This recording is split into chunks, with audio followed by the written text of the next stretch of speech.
प्यारे छात्रों, the economic IAS YouTube channel में आपका स्वागत है। आज से मैंने सोचा कुछ हिंदी माध्यम के बच्चों के लिए भी मुख्य परीक्षा 2026 सिविल सेवा के लिए कुछ पिछले वर्षों के प्रश्नों का विश्लेषण किया जाए। अब आप सोचते होंगे कि पिछले वर्षों के प्रश्नों का विश्लेषण करने से आपको क्या लाभ होने जा रहा है। तो वे बच्चे जो वास्तव में गंभीर हैं और सिलेक्शन लेना चाहते हैं, उनके लिए ये यूट्यूब चैनल है। और जो केवल के आईएएस की हम परीक्षा दे रहे हैं, प्रारंभिक परीक्षा तैयारी करनी है और 10-20 साल गुजारने हैं उसी में, उन बच्चों के लिए नहीं। तो आप गंभीरता से समझिए कि इसकी भूमिका क्या है। आपने एक कोटेशन सुनी होगी, writing make a perfect man. Reading से नॉलेज तो आएगी, लेकिन उस नॉलेज को, उस ज्ञान को एक चरणबद्ध तरीके से, व्यवस्थित रूप से, वांछित शब्दों में, वांछित समय सीमा में प्रस्तुत कर देना अपने आप में एक बहुत बड़ा काम है। और वो लगातार सतत प्रयास के माध्यम से ही संभव है। आप ये सोचें, और बहुत सारे बच्चे, मेरा व्यक्तिगत अनुभव है, मोर देन 50% स्टूडेंट्स जो मेंस लिखने जा रहे हैं, वो पहली बार जाके मेंस की परीक्षा हॉल में ही क्वेश्चन लिखते हैं। अगर इसमें से अधिकतर बच्चे परीक्षा हॉल में घुसने से पहले ही बहुत सारे क्वेश्चंस, यानी प्रीवियस ईयर के क्वेश्चन और प्रत्याशित क्वेश्चन, जो हम जैसे टीचर एक्सपर्ट हैं, पुराने सीनियर टीचर हैं, वो जो क्वेश्चन निकालते हैं, विभिन्न क्षेत्रों के टीचर, आप सबसे कांटेक्ट अलग अलग कर सकते हैं, क्योंकि मेरी विधा, मेरा क्षेत्र भारतीय अर्थव्यवस्था और अर्थशास्त्र है। ऑप्शनल के भी मैं टेस्ट पेपर कराता हूँ और विगत वर्षों में बहुत सारे बच्चे यहाँ से सिलेक्शन ले चुके हैं। इसमें एक बड़ा महत्वपूर्ण स्टूडेंट, इनकी किताब आप लोग पढ़ते हैं, दूसरी कोचिंग नाम है ग्रामी कोचिंग, उसकी किताब को रिफर करते हैं, नितिन सिंघानिया मेरे इनसे पढ़ के गए हैं। तो उन्हीं चीजों को ध्यान में रखते हुए मैं थोड़ा प्रयास कर रहा हूँ। पहले क्वेश्चन समझें, क्या इसमें कंटेंट देना है, यानी कितना विषय वस्तु देनी है, उसकी क्रमबद्धता क्या होनी चाहिए, बेहतर मार्क्स लाने के लिए उसके भाग कौन कौन से होने चाहिए, कितने शब्द 1 मिनट में लिखने चाहिए, ये सारा विषय मैं आप लोगों से डिस्कस करूंगा। पहले प्रश्न सुनिए। ये प्रश्न 2018 सिविल सेवा की मुख्य परीक्षा में 150 वर्ड्स में लिखने को आया था, जिसके 10 मार्क्स आपको मिलने हैं। अब आप ये देखिए, लगभग आपको जो यूपीएससी में वर्ड लिखने होते हैं, अगर उसे 3 घंटे के समय से विभाजित करो तो लगभग आपको 22.22 वर्ड पर मिनट लिखना होता है। यानी कुल मिला के मैं कहूं 23 वर्ड पर मिनट आपको लिखना होगा। इसका मतलब ये है, यदि आप घर पे 25 वर्ड पर मिनट की प्रैक्टिस करें लिखने की, और ब्रेन की और लिखने की स्पीड बराबर ले लें, तब जाके आप सिविल सेवा मुख्य परीक्षा का पूरा प्रश्न हल कर सकते हो समय सीमा के अंदर। क्योंकि जो 25 क्वेश्चंस उसमें होंगे और 25 क्वेश्चंस में आपका ब्रेन 25 बार ब्रेक होगा, 25 बार सोचेगा। अगर 1-1 मिनट भी सोचना निकाल दें तो आपके लगभग 25 मिनट तो उन क्वेश्चन को सोचने में ही निकल गए। यानी अगर हम ये 10 नंबर के प्रश्न की बात करें तो औसतन आपको 7 मिनट मिलेंगे इस क्वेश्चन को करने के। अब 1 मिनट में आपको क्वेश्चन सोचना, उसका फ्रेम बनाना, जिसमें प्रस्तावना, विस्तार और उपसंहार आपको करना है। एक बेहतर आंसर लिखने का तरीका शब्द सीमा में इस तरह से है, और कैसे हम इसे तैयार करेंगे उसकी भी मैं चर्चा करूंगा। 1 मिनट में आपने ये काम कर लिया। अब 6 मिनट में आपको 150 शब्द लिखने हैं। 6 मिनट है तो आपको देखो, खुद ही डिवाइड कर लो, 6 दूनी 12 और 6 पंजे 30, यानी 25 वर्ड्स पर मिनट आपको निश्चित रूप से लिखना ही पड़ेगा। तब जाके आप अपना प्रश्न पूरा कर पाओगे। ये तो हुआ समय प्रबंधन और शब्द सीमा प्रबंधन। मैंने फिर कहा, अगर आपका ब्रेन की स्पीड 1 सेकेंड 2 सेकेंड भी कम है तो निश्चित रूप से आपका सिलेक्शन का ग्रेड घटेगा। यानी कहीं ना कहीं जाके आपको 25 वर्ड से भी ज्यादा वर्ड लिखने की हैबिट और 25 वर्ड 1 मिनट में सोचने की क्षमता से भी ज्यादा क्षमता आपको विकसित करनी, मेरे शब्दों पे जाना। यानी यूपीएससी स्पीड भी मांगती है, ब्रेन की एफिशिएंसी भी मांगती है, वो सारी चीजें आपको डेवलप करनी। अब मैं मुद्दे पे आता हूं। बहुत सिंपल सा प्रश्न है, फलों सब्जियों एवं खाद्य पदार्थों की आपूर्ति श्रृंखला प्रबंधन में सुपर बाजारों की भूमिका की जांच कीजिए। आपको यह बताना है कि सुपर बाजारों की क्या भूमिका है सब्जियों और खाद्य पदार्थों और फलों के आपूर्ति श्रृंखला के प्रबंधन। दूसरा इसमें क्वेश्चन उन्होंने जोड़ दिया कि ये यानी सुपर बाजार किस प्रकार बिचौलियों की संख्या को समाप्त करते हैं। अब दो प्रश्न में एक होता है मुख्य बिंदु। इस प्रश्न का मुख्य बिंदु आप देखोगे तो पहला बिंदु तो ये है सुपर बाजारों की फलों सब्जियों और खाद्य पदार्थों की आपूर्ति श्रृंखला प्रबंधन में भूमिका, और उस भूमिका के साथ एक मुख्य भूमिका बिचौलियों का समाप्त करना। ये इसका की पॉइंट है, मुख्य बिंदु है, जिसके आधार पर आपको एक प्रस्तावना बनानी चाहिए। अब आपके दिमाग में आना चाहिए प्रस्तावना कितनी होनी चाहिए। जो आपका आंसर है 150 वर्ड्स में आपको लिखना है। इसका 10% इंट्रोडक्शन, 10% आपका वर्ड सीमा का कंक्लूजन और 80% आपको विस्तार वाले भाग में इसका यूज करना है, प्रयोग करना है। अब आइए क्या क्या इसमें मुद्दे। अगर मैं पहली बात करूं फलों सब्जियों खाद्य पदार्थों की आपूर्ति श्रृंखला के प्रबंधन में सुपर बाजारों की, तो आप कुछ पॉइंट अपने ब्रेन में रखेंगे और उन्हें थोड़ा सा मेमोराइज कर लेंगे तो आपको बड़ा इजी होगा इस क्वेश्चन को लिखने में।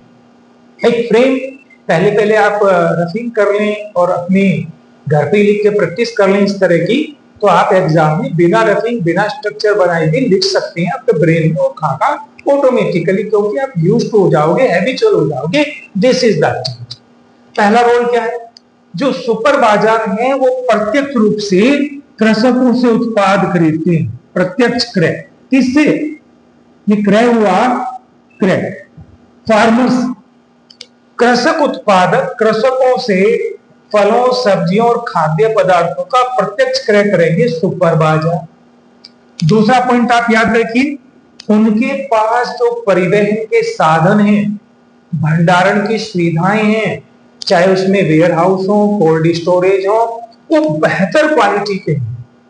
भंडारण की सुविधाएं, कोल्ड स्टोरेज के साथ साथ उन पे जो ट्रांसपोर्टेशन है उसमें भी कोल्ड स्टोरेज की व्यवस्था है, यानी ट्रांसपोर्टेशन का ट्रक भी है, उसमें भी कोल्ड चेन का मैनेजमेंट है कि एक शहर से दूसरे शहर, गांव से शहरों तक लाने में फल बिल्कुल फ्रेश बना रहे हैं, वो सड़ेगा नहीं।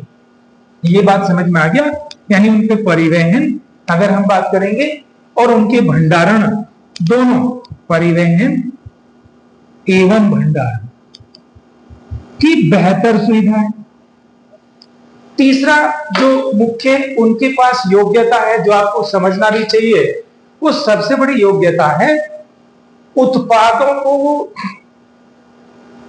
साफ करेंगे, साफ करने के बाद पैकेजिंग होगा, मानकीकरण होगा और उस पे जो एक ब्रांड लगेगा। आप जानते हैं कोई भी, मैंने 3-4 बात की, उनकी सफाई, पैकिंग, मानकीकरण और अंतिम क्या होगा, ब्रांडेड प्रोडक्ट। ब्रांड ये जो ब्रांड होगा ये मार्केट साइज उसका बढ़ा देता है। ब्रांड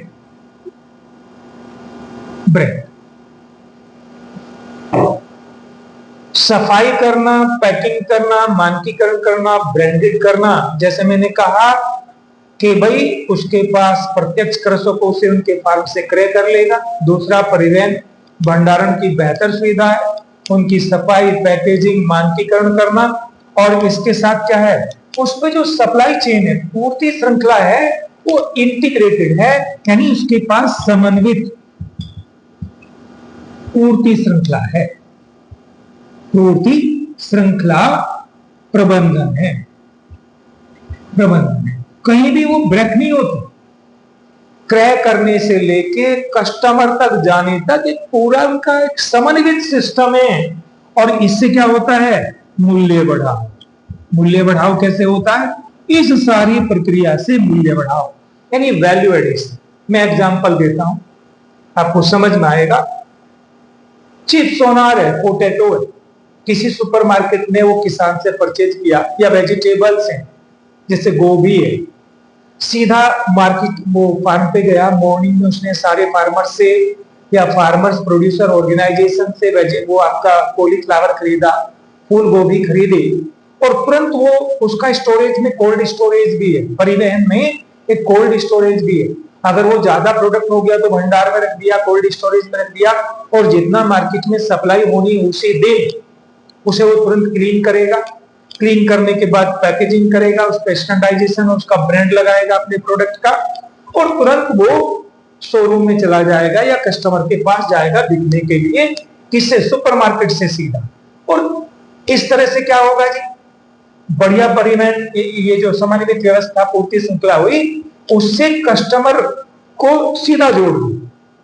यानी ये जो इसका दूसरा क्वेश्चन है, बिचौलियों की संख्या का, अगर आप सरकार के नियमित बाजारों को देखें, जिसे आप मंडी कहते हैं, आजादपुर की दिल्ली में मंडी है, हर जिले में एक मंडी होती है, हर तहसील पे एक मंडी होती है, लोकल एरिया में मंडी है, अपने किसान अपने प्रोडक्ट वहां लाए, और मंडी किसान कई बार क्या होता है, जो गांव का ट्रेडर होता है उसे अपने प्रोडक्ट बेच दिए, उसके पास परिवहन भी नहीं, भंडारण सुविधा भी नहीं है, तो वो डायरेक्टली किसे बेचता है, जो गांव से, यानी किसान ने, अगर आप देखोगे तो जो गांव का व्यापारी है, गांव का व्यापारी, अब ये गांव का व्यापारी इस प्रोडक्ट को लेके जाता है आड़तिये के पास। आड़तिया आप जानते हैं, इसे ब्रोकर्स बोलते हैं, इंटरमीडियरीज होता है। ये आड़तिया स्टॉकिस्ट को बेचता है, यानी जो थोक में खरीदने वाला होता है, थोक क्रेता। अब ये थोक क्रेता रिटेलर को बेचता है, यानी जो उसे सीधा कस्टमर को, रिटेलर जो होगा, रिटेलर, इसने रिटेलर को बेचा, यहां से वो कस्टमर यानी उपभोक्ता को बेचता। अब सपोज मैं एक बात कहता हूं, अगर किसान ने अपना आलू या गोभी 5 रुपए किलो बेचा, इससे तो ये भी प्रॉफिट मार्जिन चाहेगा। सपोज इसने आड़तिये से कहा जी 7 रुपए किलो, आड़तिये ने इसे बेचा सपोज 8 रुपए किलो, इसने भी अपना 1 रुपए का मार्जिन निकाल लिया। अब स्टॉकिस्ट ने 8 रुपए किलो बेचा तो रिटेलर को 10 रुपए किलो बेचेगा, और रिटेलर कस्टमर को निश्चित रूप से 20 रुपए किलो बेचेगा। यानी किसान ने 5 रुपए का बेचा, और उपभोक्ता के हाथ तक आते आते प्रोडक्ट 20 रुपए किलो के हिसाब से पहुंच गया। इस तरह के बहुत सारे इंटरमीडिएरीज आ गए, और प्रोडक्ट भी फ्रेश नहीं रहा। वो लंबी चेन है, लंबी चेन की वजह से हो सकता है रिटेलर एक दिन अपने घर में पड़ा रहे, उसके पास कोई बढ़िया क्वालिटी की कोल्ड स्टोरेज चेन नहीं है, बेहतर व्यवस्था नहीं है, तो हो सकता है प्रोडक्ट खराब भी हो जाए। लेकिन सुपरमार्केट के अंदर क्या है, बेहतर भंडारण सुविधा है, और जिस जगह वो अपने प्रोडक्ट को सेल आउट कर रहे हैं सीधा कस्टमर को, वहां भी उनके पास कोल्ड स्टोरेज व्यवस्था है। यानी जब कस्टमर आएगा तो फ्रेश प्रोडक्ट खाएगा। और क्योंकि अब किसान और उपभोक्ता के बीच में केवल दो एक ही है, सुपरमार्केट। किसान से अगर 5 खरीदा तो मैक्सिमम इसे वो 10 का देगा, तब भी उसका 10 रुपए का प्रॉफिट मार्जिन घट गया। और यहां हो सकता है 10 में से और प्रॉफिट दे दे, 7 रुपया उसे दे दे। इस तरह से किसान की इनकम भी बढ़ेगी। अब आप समझ सकते हैं कि सुपरमार्केट का क्या रोल है बाजारों के प्रबंधन में, पूर्ति श्रृंखला के प्रबंधन में और मूल्य बढ़ाओ में, और किस तरह से वो एलिमिनेट कर देता है इंटरमीडिएरीज को। ये तो मैंने आपको टॉपिक समझाया, इसमें आपको लिखना क्या, किस तरह से लिखना है, ये सारा मैंने आपको डिस्कस किया। अब आप देखिए किस तरह से लिखोगे और क्या आपको लिखना चाहिए इस कंटेंट में वन बाय वन। तो सिंपल, जब आप प्रस्तावना लिखोगे तो सीधा लिखोगे सुपर बाजार के पास अपना आपूर्ति श्रृंखला समन्वित आपूर्ति श्रृंखला प्रबंधन है, जिसके अंतर्गत सुपर बाजार प्रत्यक्ष रूप से कृषकों के उत्पाद, फल, सब्जी, अन्य खाद्य उत्पाद क्रय कर अपने विशेषीकृत परिवहन साधनों के माध्यम से भंडार गृहों, कोल्ड स्टोर में जमा कर लेते हैं, जहां उसमें मूल्य बढ़ाव के लिए सफाई करना, पैकेजिंग करना, ग्रेडिंग करना, स्टैंडर्डाइजेशन करना, ब्रांडिंग करने का काम करना कर लेते हैं और प्रत्यक्ष रूप से सीधा उपभोक्ता को सस्ती दरों पर बेहतर उत्पाद उपलब्ध करा देते। इस प्रकार की समन्वित व्यवस्था में हमारे, आप विस्तार में जाओगे, विस्तार में बात कर रहा हूं मैं, हमारे कृषि उत्पादों की गुणवत्ता और कीमत जो उपभोक्ता पे करता है कम रहती है, जबकि कृषकों को मध्यवर्ती जो लोग होते हैं, मीडिएट बिचौलिए, उन्हें क्योंकि ये पूरी व्यवस्था समाप्त कर देती है, वो विश्लेषण जो मैंने समझाया था लिख लेंगे, और इस तरह से एक बेहतर प्रबंधन पूर्ति व्यवस्था में करते हैं। इस तरह का एक आंसर आप लिखने में समर्थ हो। जब आप मल्टीपल टाइम प्रैक्टिस करोगे स्टूडेंट, तो निश्चित रूप से मैं मानता हूं कि आप एक बेहतर आंसर लिखने के अभ्यस्त हो जाओगे, जो आपको यूपीएससी में 101% सिलेक्शन दिलाएगा। और यदि आप ऐसा नहीं करते तो निश्चित रूप से मान के चलिए कि आपका सिलेक्शन नहीं होगा। ऐसे बहुत विद्यार्थी हैं जिन्होंने मल्टीपल टाइम मेंस लिखा है, लेकिन इंटरव्यू भी दिया है। मैं इंटरव्यू बोर्ड में बैठा हूँ, जानता हूँ बच्चों के क्या हालात हैं, लेकिन वो सिलेक्शन नहीं हुई क्योंकि उनकी क्वालिटी ऑफ राइटिंग अच्छी नहीं होती। दूसरा मैं एक और चीज कहूंगा, बहुत सारे कोचिंग इंस्टीट्यूट आपकी टेस्ट सीरीज चला रहे हैं, बट उनके पास अच्छे एक्सपर्ट नहीं है। तो बेहतर ये है, जो हर विषय का बेहतर एक्सपर्ट है, आप उसे पकड़िए, उसकी यहाँ टेस्ट सीरीज ज्वाइन करोगे तो आपको बेहतर रिजल्ट मिलेंगे, क्योंकि उसके यहाँ चेक करने वाला वो एक्सपर्ट खुद होगा। आपको एक एक कमियां, मेंटोरशिप वो खुद करेगा, आपकी एक एक कमियां आपको बता सकेगा और उससे आपको बेहतर रिजल्ट मिलेंगे। बच्चों, ये बात आपको आज नहीं समझ में आएगी तो जब आप फेल हो जाओगे तब समझ में आएगी। समझ में आना है तो निश्चित है आप कई बार एआई की सपोर्ट लोगे, एआई भी आपको एक परफेक्ट राइटर, परफेक्ट एक एक्सपर्ट उस क्षेत्र का नहीं बना पाएगी जो हमें जरूरत है यूपीएससी एग्जाम को टैकल करने की। कोई कंटेंट दे देगी, लेकिन उस कंटेंट में से भी कौन सा कंटेंट बेहतर है इसका ज्ञान आपको नहीं है, क्योंकि एआई बहुत सिंपल तरीका ये होता है, जितना नेट पे प्रोडक्ट पड़ा है, माल पड़ा है, उसमें से छांट छांट के बिंदु आपको क्वेश्चन के लिए सिलेक्ट करके दे देती है, और उसमें से कौन सा यूजफुल है, क्या उसकी क्रोनोलॉजी होनी चाहिए, किस तरह से प्रोड्यूस होना चाहिए, ये आप लोगों को एक एक्सपर्ट के माध्यम से ही समझ में आएगा।